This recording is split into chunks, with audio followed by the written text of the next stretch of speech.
Hey everybody, welcome back to All Things MSP Office Hours. This is the second in our two-part series with Eureka Process on how to create a culture of process in your business. Now, last time we started with the process, not the procedure, don't call it that. Call it the process. Now, we walked through a couple of pieces of documentation, some ways that you can do that, some important components that you could use to start creating that process.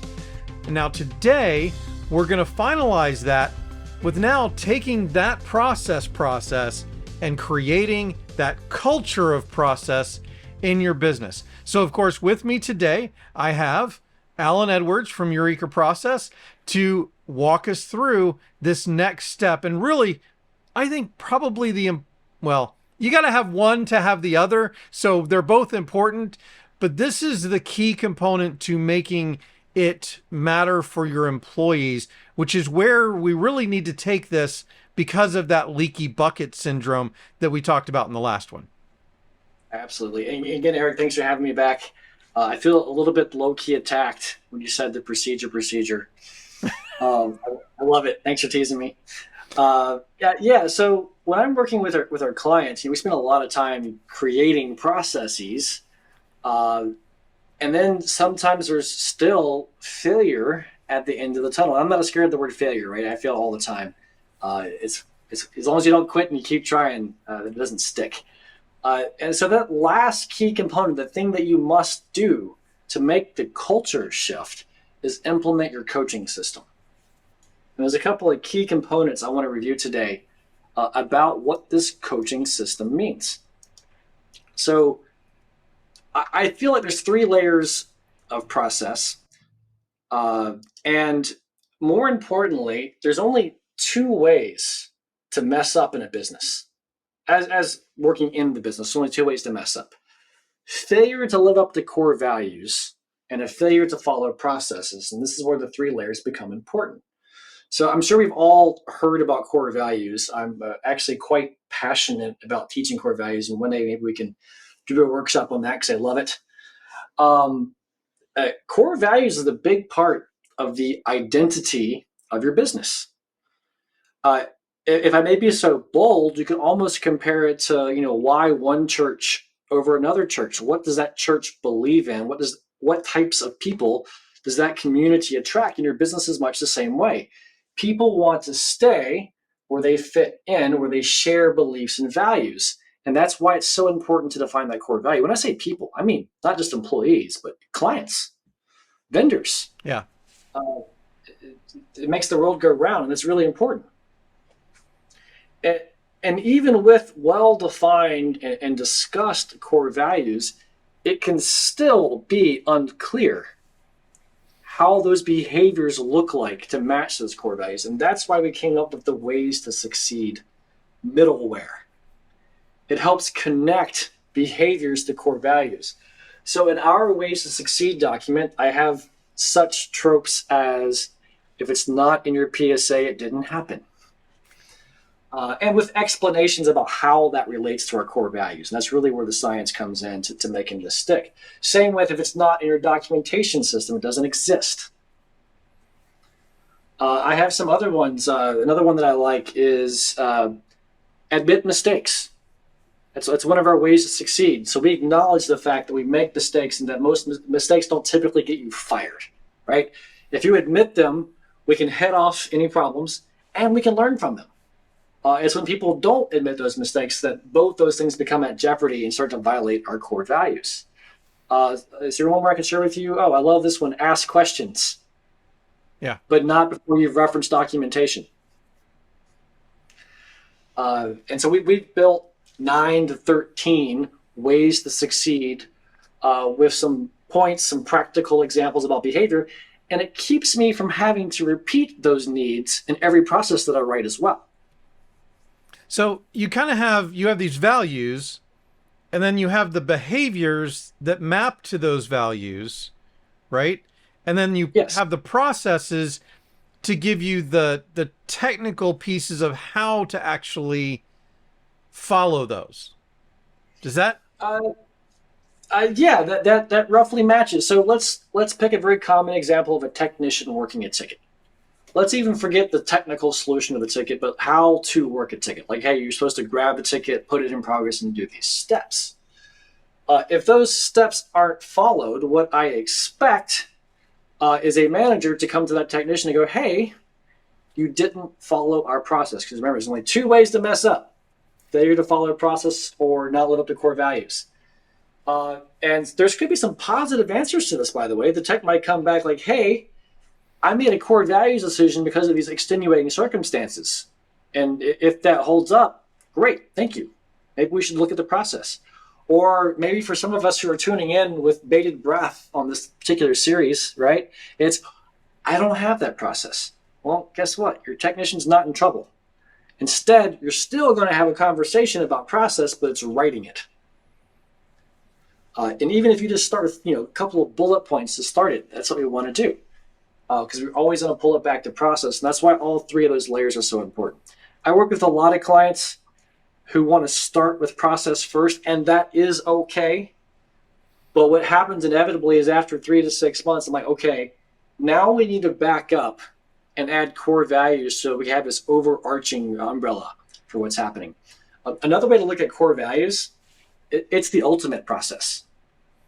Because if I have an employee who did a behavior, and maybe it's not the same behavior I would have done, but if I really evaluated the core values and they were on track, they lived up to our core values, I don't have a whole lot to say, but yeah, let's get this process in place so we can be more clear about this. Likewise, if you don't have a process and they misbehaved in something that violates the core value, you still can have a conversation about how to correct that behavior. And that's why all three of these things have to work together. Yeah, and that makes sense to me. And it's funny because I've actually been reading a book recently. It's Business Made Simple by Donald Miller. And they talk about how to create your core values and how to create some of these behaviors that, map to those core values. One of the obvious ones that he mentions it in a lot of retail or in fast food restaurant, you'll have people when customers walk in the door, one of the behaviors that they can always do is shout, welcome to Five Guys or, whatever it is. And so that's kind of, the thing you're trying to get here. The other thing that I wanted to kind of point or pull out a little bit was, building processes in the absence of core values, in the absence of behaviors, you're kind of doing it in the dark, right? And one of the things that I really liked about what we talked about in the last episode, and of course people will have to go back and watch it now, is to really, while you're doing this, you talked about the importance of testing these processes, especially when we got to the asset piece of it last time. And you really have to do that testing of these processes of how do they match the core values? How do they match the behaviors? In addition to them just being technically correct.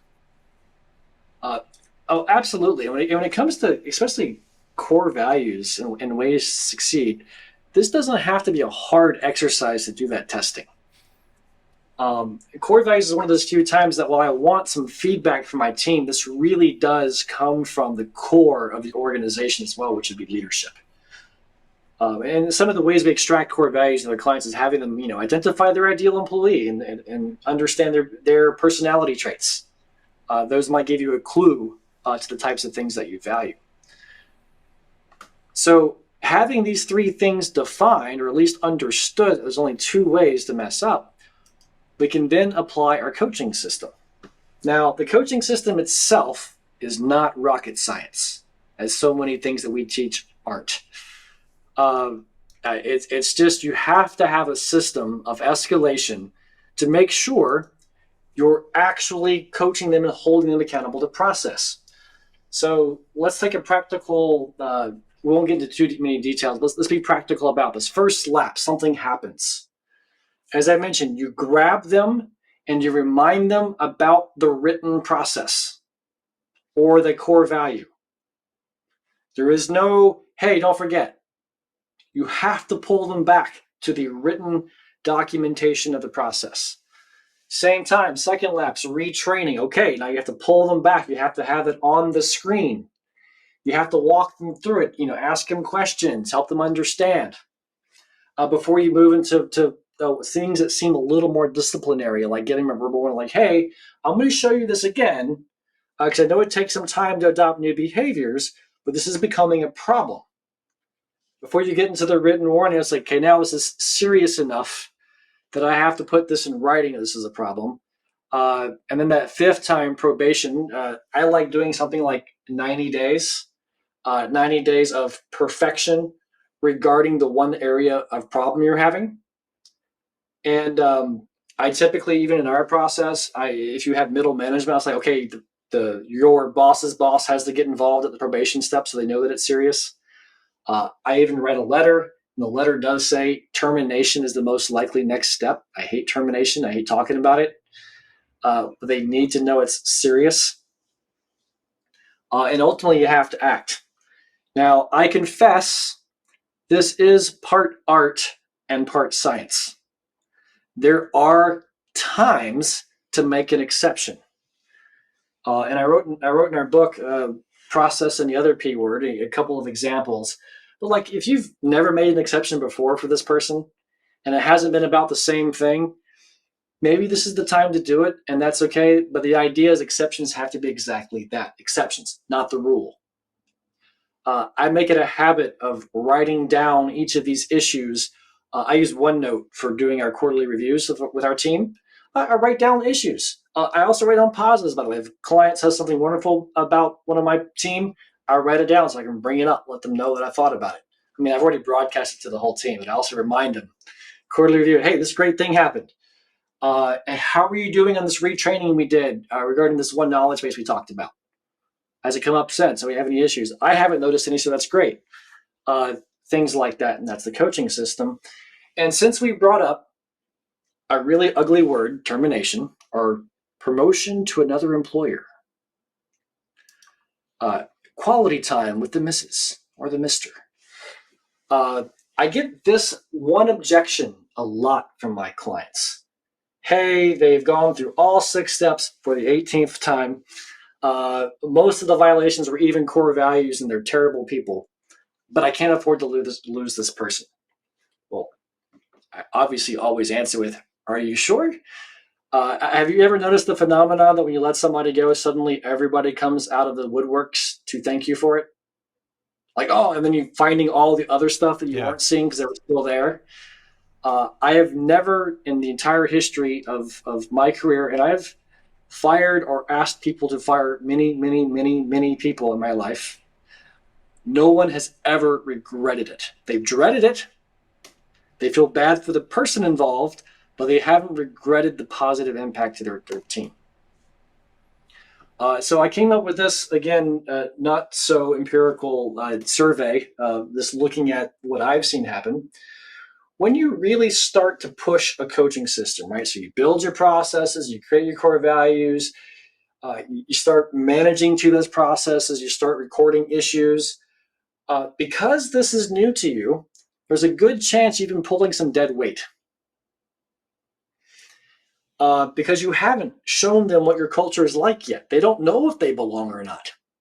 And as soon as you start saying, no, this is our culture, they might either self-select or you might have to ask them to leave. But I have found the ratio of 80-10-10 is applicable, meaning 80% of your people are going to step right up and say, thank you for setting expectations so clearly that I can do my job. You must care about me. The 10% in group C there are going to fight you tooth and nail on this. And you have to take that 5th or 6th step with them. You have to. Or you're going to lose group B as well. It's that simple. I've seen it time and time again. I actually have a story. I had 2 tier 3 engineers when I was a service manager that I had difficulty managing. And everybody complained to me about them. But they were our tier 3 engineers. What would we ever do? We can't afford to lose them. This is actually when I invented this system to try to prove to my owners that I have done everything in my power to save this relationship. And as we got to step 5, they both quit in the same day. And that afternoon, everybody came to my office and thanked me and volunteered to do whatever it took to fill in the gap, which turns out wasn't much. Yeah. Because their failure to follow processes were creating extra work for everybody else. Yeah. And really, if you think about it, it's switching that sentence around, right? It's, can you afford not to get rid of these people?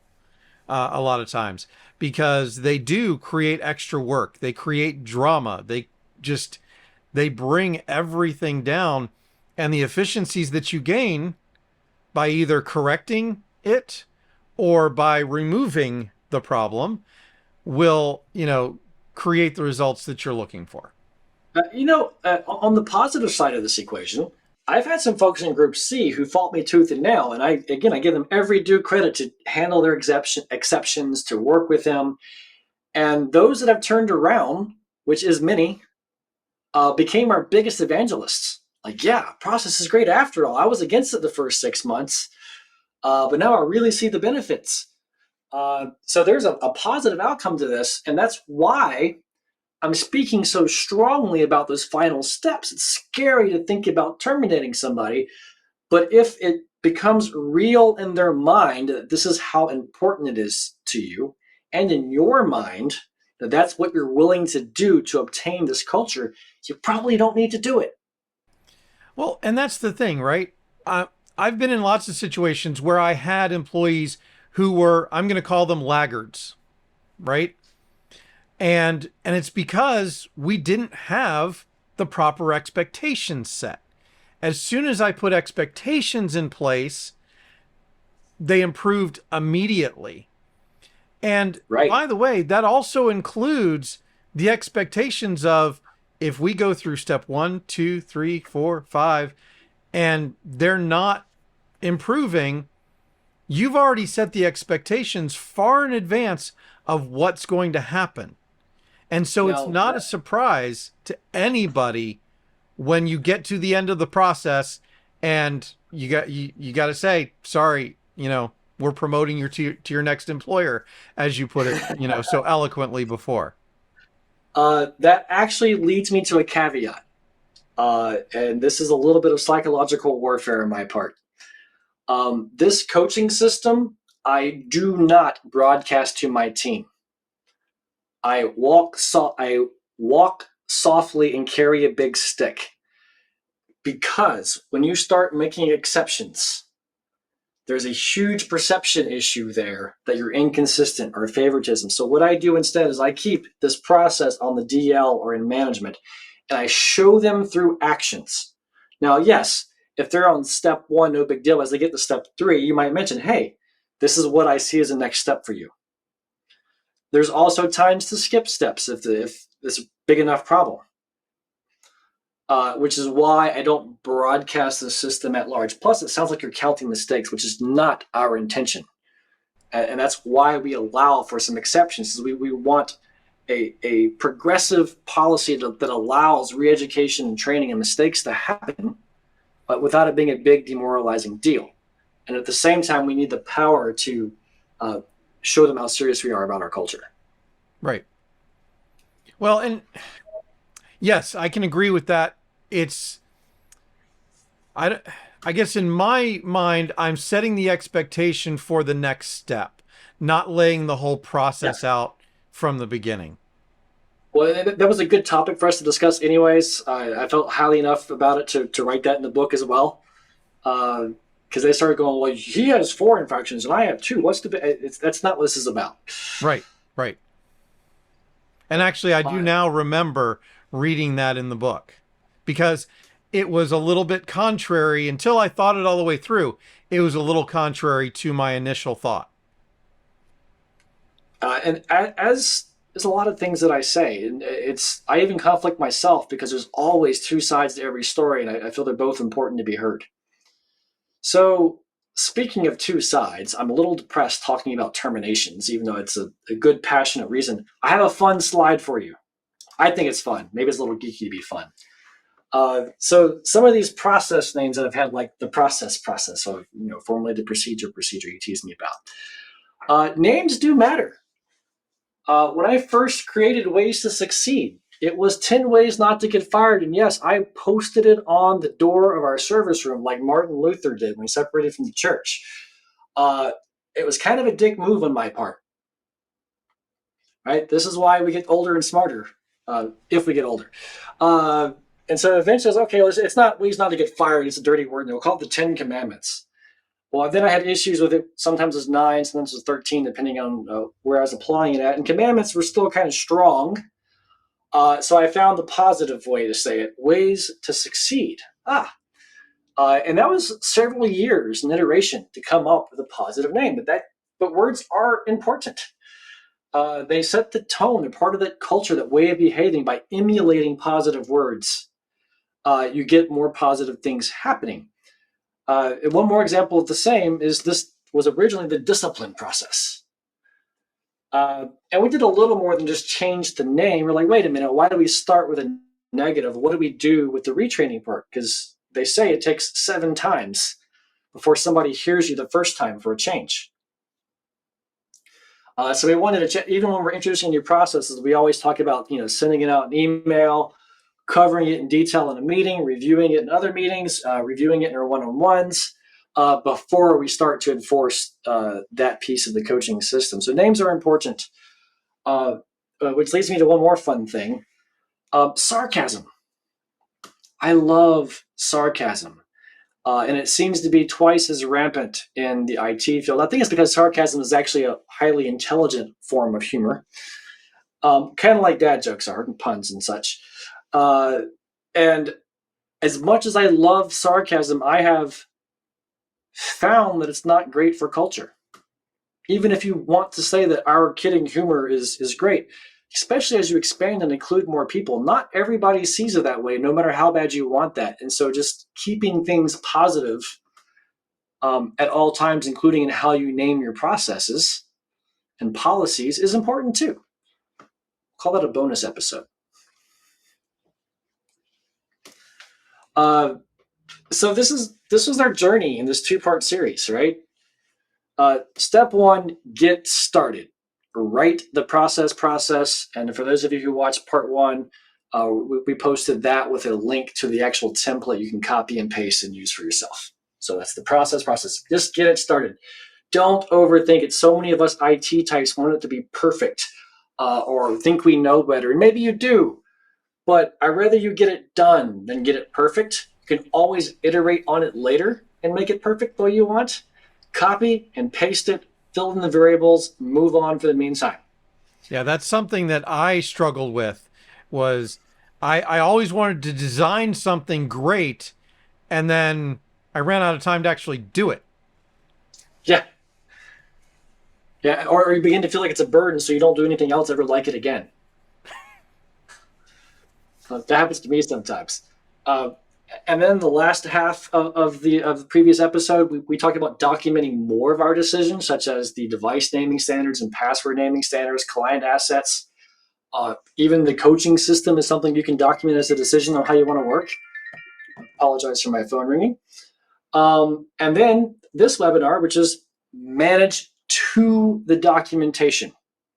If you don't do that piece, culture will not shift. You've done all the work and gotten none of the benefits without the last piece.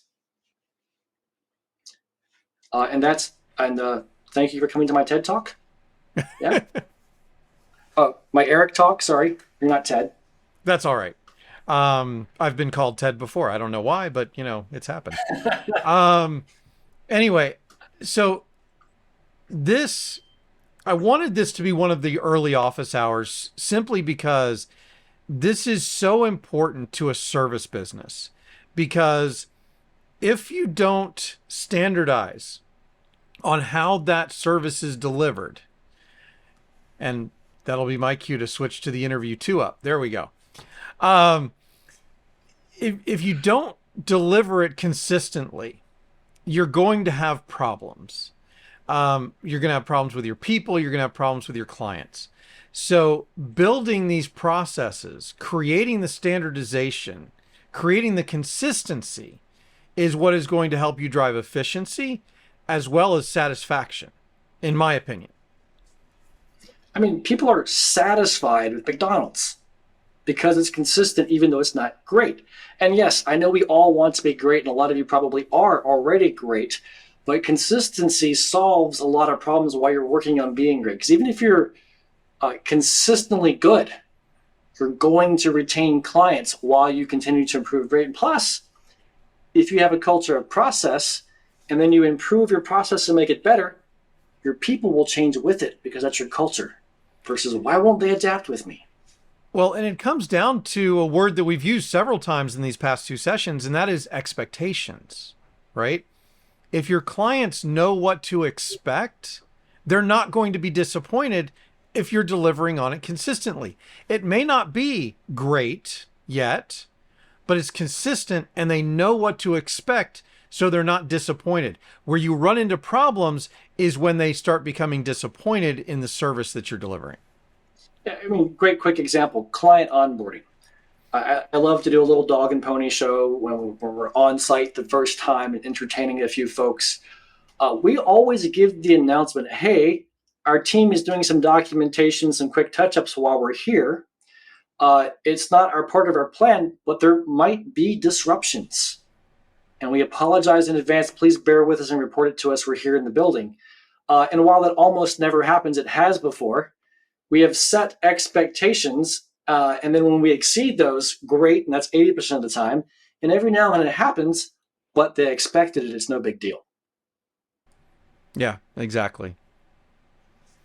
All right, well, Alan, any last tips that you can give people on how to get started building a culture of process in their business? I hate to give this with an apology, but we do have a community site, theeurekacommunity.com. It's a small paid-for subscription. I don't like the user interface on it myself, but all of our templates are there. And if you want a different approach, our book, Process and the Other P Word, which is also process, does come with access to the 4 templates we talk about that you can download and copy and paste that way as well. Awesome.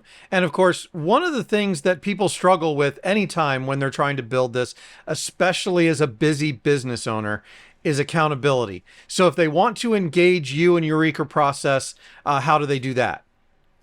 EurekaProcess.com. My Calendly link is right there. Glad to talk with you to see if there's a problem we can solve for you. And it's not always a yes, and we'll let you know either way. Awesome. Well, Alan, thank you very much for contributing to this, what I think is a very important office hours. And everybody, we'll see you in the next one. Have a great day. Office hours are closed.